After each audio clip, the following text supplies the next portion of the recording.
Kalau terangkan. Pemaknaan orang hakikat itu beda dengan pemaknaan orang syariat dalam banyak hal. Terutama orang syariat itu biasanya dangkal sekali dalam memaknai hakikat. Misalnya ngeten ini contoh yang kalau contohnya yang mudah-mudah dulu. Kullu syai'in halikun illa wajhah. Kita kalau maknani itu yang standar ya kullu syai'in di sekabiane perkara itu halikun mesti rusak. Illa wajhahu kecuali zate Allah. Tentu persepsi umum atau di kitab-kitab syariat entah itu Syarah, Jalalain atau Sawi atau kitab apa saja pokoknya kitab syariat. Mesti gambarannya itu kiamat, bumi dan langit hancur. Semuanya hancur dan tentu yang tidak hancur hanya Allah Subhanahu wa taala. Begitu juga makna-makna yang lain tentang al-jannah, tentang an-nar, tentang mizan, tentang hisab, tentang macam-macam. Itu pemaknaan syariat. Ya jannah itu nanti, nar juga nanti, hisab juga apa? Kenapa pemaknaan gini ini menjadi jauh dari Tuhan dan menjadi saya katakan tadi dangkal. Mergi ngeten logikane ngeten. Ya logikane ngeten. Teng kitab hikam ini pula itu ada istilah lau asyraka laka nurul yakin. Sebagian nurul basirah la ra'aital akhirata aqraba ilaika min antar takhila ilaika. Dan itu tak ulang-ulang, kita mudi-mudi tak ulang. Andaikan cara iman sampean itu punya nurul basirah, punya mata hati. Jadi ku iman diwujudillah. Iman bahwa yang wujud itu Allah, yang wujud hakiki itu apa? Allah. La ra'aital akhirata aqraba ilaika. Kamu akan melihat akhirat itu dekat sekali. Tidak usah kamu menuju akhirat. Kalau akhirat misalnya saya nanti nunggu mati itu kan kesuwen. Misalnya mata itu sudah engkas, tapi kok ngenteni ning alam barzah, alam kuburan. Ngenteni akhiratnya, ngenteni barang-barang ruhin dan sebagainya kan nopo kesu. Dan saya kalau ingin mendapat nikmat surga itu nanti juga kesuwen. Kalau saya takut neraka nanti juga nopo. Ilmu yang dipakai orang hakikat itu begini misalnya. Surga itu kan bukti ridho Allah. Yes, surga itu bukti ridho Allah. Sehingga penuh kenyamanan. Karena penuh ridhanya Allah mesti penuh nopo kenyamanan. Neraka itu simbol atau bukti suhtullah. Tentu segalanya tidak nyaman karena ada Kalau masalah surga itu ridho Allah dan neraka itu suhtullah. Loh sekarang tuh masalahnya kan di Allahnya, bukan di surga dan neraka. Sekarang Allah wis wujud napa dereng? Ampun wujud. Dan Allah pun beraksi napa dereng sampun. Sekarang juga Allah juga punya ridhonya, juga punya suhtunya. Allah sekarang juga punya sifat seneng, juga punya sifat Kalau kamu iman betul punya nurul basiro ya sekarang juga Allah itu adepi. Kowe saiki golek ridhone dan menghindari tidak usah nunggu surga. Dan saat itu juga Anda sudah di surga. Sehingga perasaan wong hakikat ibadah kok ngenteni suben kesuwen. Wong Allah wujude saiki. Lho kita ini kan nyembah apa? Apa wujude saiki kok ditunda suben bodoh tak pinter. Jadi sampean yang di sini itu bodoh semua. Kalau cara ibadah demikian. Saiki tobat Muharram ini napa? Tobat. Paham ya? Itu ngerti. Kalau balik ini balik ya. Kalau surga bukan berarti terus gini, terus berarti surga yang kayak gambaran di hadis di kitab-kitab berarti tidak ada. Yang bilang tidak ada itu siapa? Wong kayak sampean itu sing ora ono terus. Sing ora ono itu pamahaman, jadi utekem sing ora ono ora kok masalah swarga dan apa. Lho coba surga itu kan bukti ridho Allah, neraka suhtullah. Allah kan sekarang sudah wujud toh. Wujudnya Allah nunggu surga apa enggak? Enggak kan. Dan ridho Allah itu sekarang juga terjadi. Suhtullah juga sekarang juga. Mbok buru sekarang, mbok dicari sekarang. Ridho Allah mbok dicari sekarang. Yaitu seperti doa-doanya Syaikhul Qadir, ilahi ridhoka matlubi. Ilahi anta maksudi wa ridhoka apa? Matlubi. Ya karena ya ilahi. Ya sudah berarti benar-benar dimulai sekarang. Sehingga kayak saya sendiri, nak umat ilmu hakikatku, kayak aku apa ibadah haji kayak kesuwen. Apa mulang sampean ya kesuwen. Mbok sesuk ape mergawe ya kesuwen. Mergo paling banter logikane ngeten. Misalnya saya dari rumah semula Mustafa Ruhin goblok-goblok namno ibadah.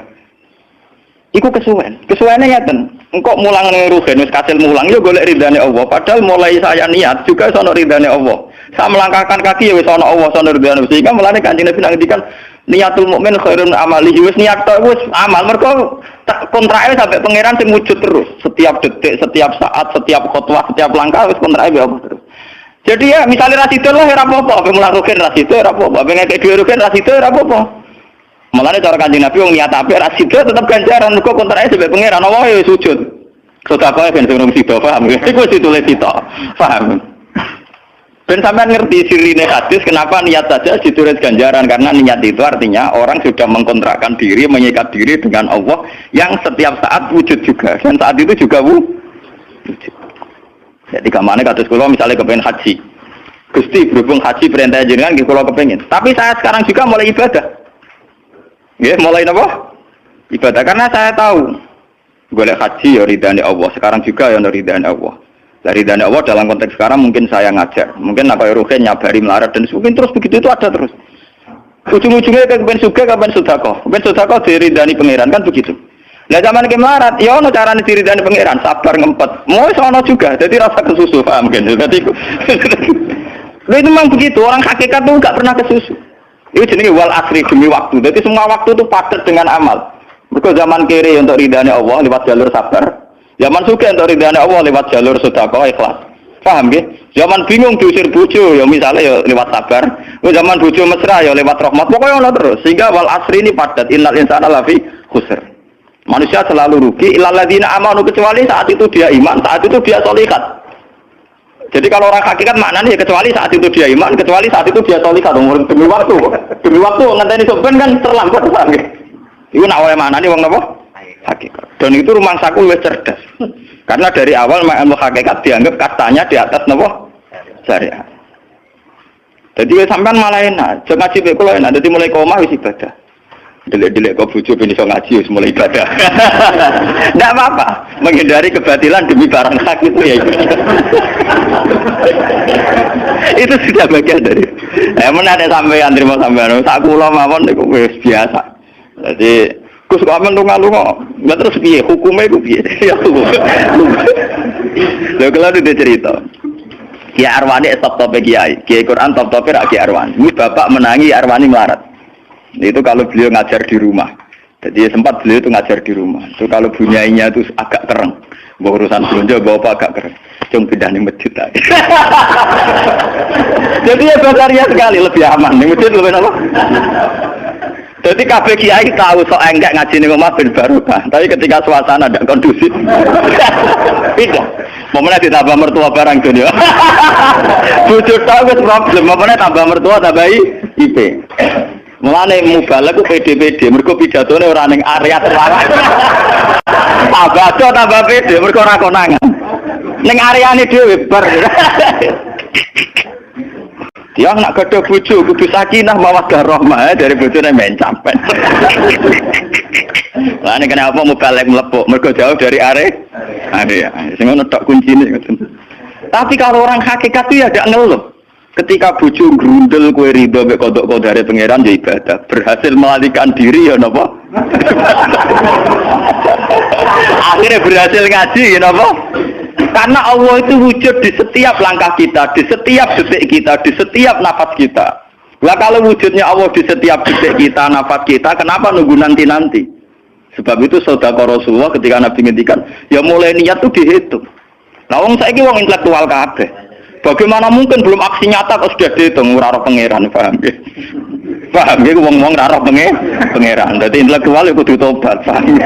Bagaimana mungkin niat belum aksi nyata kok sudah di itu. Jadi nak goblok ora rasa di syariat. Nek wis goblok ditulis ning koran dadi buku. Wong goblok kok di syariat. Wong dari awal Nabi ngendikan dimulai niat. Maksudnya niat itu niat amal soleh lillahi ta'ala-nya dari awal transaksinya dengan Allah Subhanahu wa taala. Hingga nyaman. Lalu kula ngrasa ibadah. Lah di sini ini kelihatan Nabi sering ngendikan ini yang hadis sahih. Misalnya Nabi ngendikan seseorang itu selalu dalam keadaan salat, maka nanti salat tahbisuhu. Misalnya orang pujian ngenteni kiai ini teko, nek kiai ini nek sepuh watak watuk apa ngimami kok ngombe pil sik bariku ndredeg-ndredeg ra teko-teko. Iku jare Kanjeng Nabi wong sing ngenteni imame teko, iku cek salat terus senajan tau urung salat. Ngono Kanjeng Nabi yo tau dipraktekno jarak. Kanjeng Nabi itu kalau salat standarnya awal waktu, tapi beliau itu pernah salat Isya sekitar jam 1:30. Yaqqa sulusul lailil akhir sekitar 1:30.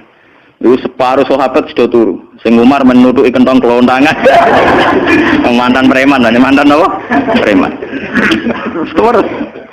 Nah, malane akeh kiai sing gak berturu terus salat ra wudu mergo hadis iku critane iku Mereka ya namun, tapi fasallahu alam yatawaddo. Jare wong fikih, mergo iku lungguh. Lungguh nek orang geser ora apa? Apa jare wong fikih lah, ono-ono ae. Turune sahabat sing gaplek-gaplek ya mlungker.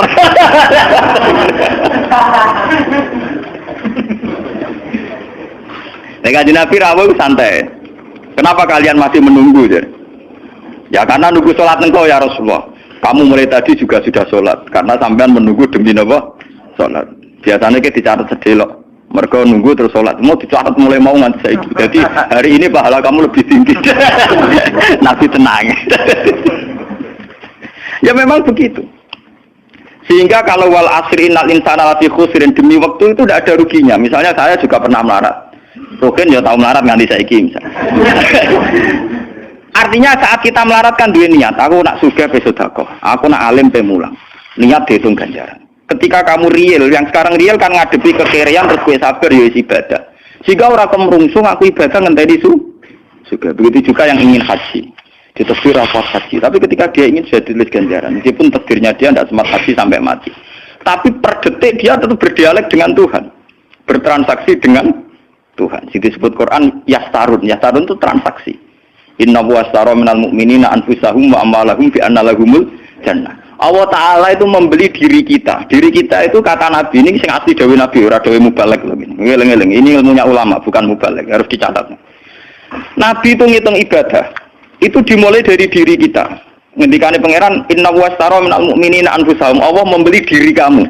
Diri kamu itu ya organ kamu, sel-sel yang ada di kamu, saraf-saraf kamu, semua yang ada di tubuh kita. Karena apa? Dalam desain Tuhan dan rencana Tuhan, pikirannya pangeran kemana madun di batuk ibu sujud, dua lesan ya gue mulang, mertua dua lesan yang gue ngandani mantu yang gue takzim mertua, pokoknya dalam desain Tuhan begitu. Sehingga semua organ tubuh itu desainnya untuk taat, desainnya untuk apa? Ya desainnya untuk taat. Sehingga ketika taat itu belum nyata dan orang itu niat sudah dihitung. Apalagi setelah nyata dia melakukan, potensinya saja baru potensi sudah dihitung. Makanya ketika Nabi, ini yang hadis sahih, suatu saat Nabi itu ditamu melarat-melarat. Wes melarat ngenes deh. Udah ditonggo sugih lomo ngenes deh. Wes melarat ditonggo napa? Sugih. Terus matur ya Rasulullah, zahaba ahli dusur bil ambal. Tiang-tiang sugih niku nak moro pundi-pundi kok nggawa donya gelem sedekah. Yusalluna kama nusolli wa yasumuna kama nasum. Wes ngoten piyambake nggih salat nggih poso. Posone nggih kados kita, salate kados kita. Tapi wa tasaddaquna bi fuduli amalihim, tapi mereka punya kelebihan iso napa sedekah. Jadi kamane wong melarat iki menes, duwe rival soleh ditandingnya angel. Mergo salate padha, mulane wong melarat tuh seneng nek wong sugih ra poso. Oh, unggul aku. Wong soleh melarat nek disaiki soleh sugih ya gak trimo. Wah, matane wong tenan. Lha iku zaman Nabi ora trimo kan. Dadi kan tersowan Kanjeng Nabi. Kanjeng Nabi kula ditonggo saleh, salate kados kita, pasane kados kita, cuma wa tasaddaquna bi buduli amal. Mereka keunggulannya bisa sedekah menjadi duit. Sekarang Kanjeng Nabi itu ngendikan apa perlu ala adlukum, apa perlu kamu saya tunjukkan sesuatu yang kamu bisa sedekah dengan yang kamu miliki. Ya Rasulullah. Itu pertama yang dihitung Nabi itu fi kulli sulama minan nas sedekah. Setiap sel atau organ atau ros-rosan manusia itu dihitung apa? Sedekah. Itu kan luar biasa. Jadi yang dihitung itu yang fisik, anfusahum, fisik. Fisik kita ini sedekah. Itu yang paham itu orang-orang hakikat. Yang paham itu orang-orang apa? Hakikat. Orang hakikat ini cerita ilmu kelas tinggi ini, tapi tak terang lebih lucu ben paham. Sistem wujud kita, kasus ini bahak wujud. Saya itu dalam penanggalan orang tua saya itu lahir 1970. Makanya tahun baru Muharram ini bagi saya spesial karena saya pas umur 40. Nak waras, nak ora waras ya diparingi waras. Ya ini ora waras sampean malah kaya apa.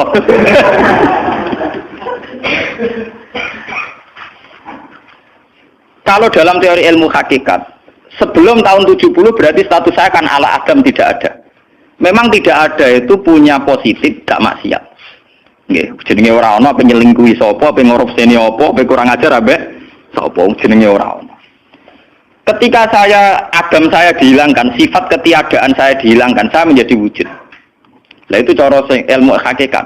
Nikmat tertinggi itu nikmatul ijaz. Nikmat wujud itu nikmat tertinggi. Dengan kamu wujud, maka kita punya mata, punya hati, punya telinga. Dan dengan kita wujud kita bisa asyhadu, bisa ikut bersaksi. Asyhadu alla ilaha illallah. Jadi dengan kita wujud saja, potensi wujud saja dengan kita wujud itu nyekseni. Loh, ternyata langit bumi digawe Allah. Allah sing gawe aku, Allah sing menciptakan ini semua. Sehingga dengan modal syahadah saja itu orang sudah min ahlil jannah. Andai kan orang itu maksiat seumur-umur tapi pernah baca la ilaha illallah tetap dakhalal jannah. Mbok digodhog kaya apa ning neraka suwe tetap dakhalal jannah. Mergo umpama ning neraka selawase pangeran ya ana salahe. Iku mau ngiral hadis qudsi, sak bedik-bedike wong misale umure 100 tahun maksiate ra 100 tahun. Lah kok disiksa luwih 100 tahun ra pangeran napa go? Dolu. Mulane pangeran anyiksa ya ana batese wong maksiate wong ya ana batese. Tapi diwale iki ngoten, ketika ana wong taat mulai bayi taat nganti mate, dilebokno pangeran swarga. Kowe ros bab mlebu swarga. Jare wong iku nggih ngertos Gusti mugi kula taat ratu maksiat sak umur-umur. Iya, tapi ning swarga 80 tahun wae ngene taat mau 80 tahun riang. Ya nak maksiat iku 80 tahun, nerakane 80 tahun ae, tapi nak taat 80 tahun kok swargane ya 80 tahun. Yo kene neraka ae, nak engko bar 80 tahun tak pindah ning neraka wong taat 80 tahun. Mboten Gusti pendapat kula ralat, kula mlebu swarga krana fadhole jenengan. Lah anak iku abadi fadholku. Menawa kena apa wong ning swarga kok abadi, mergo fadhole Allah. Mulane Kanjeng Nabi ngendikan, tidak akan kalian masuk surga karena amal kalian. Tapi kamu masuk surga karena fadlnya Allah. Ada sahabat yang tanya, wala anta ya Rasulullah. Juga tidak engkau ya Rasulullah. Wala ana. Saya sendiri tidak akan masuk surga karena amal saya. Kecuali dikasih rahmat Allah. Orang Mu'tazilah, orang ahli sunnah yang orang-orang syariat berdebat kusir tentang masalah bagaimana mungkin masuk surga tanpa ngamal. Modal fadlnya pengen. Tapi orang hakikat cara baca jelas. Nak krono ngamal ada durasinya. Ada apa? Durasinya. Dan itu batas amal kita 80 tahun. 80 tahunnya Mustafa Umat Soleh ya lagi. Ya tahu puber, tahu nakal, tahu kedonyan, meh mate tua ini terus ya. Malah mau birang tahun, paham ya? Wes ngono cek kumat-kumatan ora stabil. Nyatane ora ana crita ning swarga, pas saat dapat swarga, eling ra stabil dakon neraka kan ya mboten enten. Ya ora dikocok ambek pangeran ya ora dikocok. Lah, di sini ini orang hakikat lebih benar. Kenapa di surga selawase? Mergo mlebu swarga krana fadhole Allah. Sementara fadhole Allah abadal abad selamanya. Paham ya? Jadi orang hakikat itu cara baca gampang. Nah, kalau begitu, organ tubuh kita ini dengan sendirinya sudah ibadah karena dengan wujud kita bersaksi. Mulane Kanjeng Nabi bersaksi terus. Lho nek wong soleh-soleh pas-pasan kok sampean eling pangeran kan pendak salat, pendak tawaf. Nek Kanjeng Nabi mboten. Kanjeng Nabi semua organ tubuhnya iso dijak eling pangeran. Perkara mangan iki barang sepele bedine naman. Nabi baca bismillahirrahmanirrahim. Setelah makan ya baca alhamdulillah. Mau ke WC itu Nabi juga baca bismillah. Setelah dari WC sesuatu yang biasa, Nabi juga bilang alhamdulillahilladzi azhabanil adza wa afani. Semua sistem tubuh kita butuh makan, baca bismillah juga ibadah. Kita butuh berak nanti bisa membuang al-adza, piloro. Itu juga nanti dihitung oleh Nabi alhamdulillahilladzi azhabanil adza wa afani. Sehingga semua proses tubuh yang ada pada Rasulullah semuanya menjadi apa? Ibadah. Nah, makanya Nabi ngitung, makanya sama ndak usah ngeluh dengan fisik yang sekarang ndak usah ngeluh. Nah, kowe ganteng ya syukur paling ganteng. Nah, elek alhamdulillah potensi zina rendah. Mergo ora ono sing minat. Paham nggih? Nah, jabat ya sing syukur mergo iso amar ma'ruf nahi mungkar lebih luas. Nah, ora jabat berarti tidak ada kemungkinan korupsi. Berarti semua harus kita syukuri.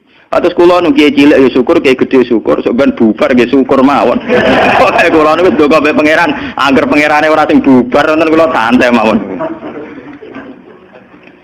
Terus Nabi menyebut lagi. Yang disebut Nabi itu hal kecil, wa imatatul azza minat tariq sedekah. Kowe kono kotoran atau ada duri atau apa yang mengganggu di jalan, kamu singkirkan juga nopo ibadah. Lah itu yang luar biasa Nabi akhirnya ngendikan wa fi buti ahadikum sedekahun. Bahkan kamu menggauli istri kamu itu juga ibadah.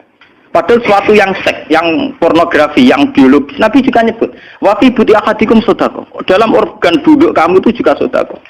Sampai sahabat ada yang tanya, ayati ahaduna syahwatahu wa huwa lahu ajrun. Bagaimana mungkin ya Rasulullah orang mendatangi syahwatnya kemudian dia dapat pahala? Wong urusan syahwat masa untuk ganjaran ya Rasulullah.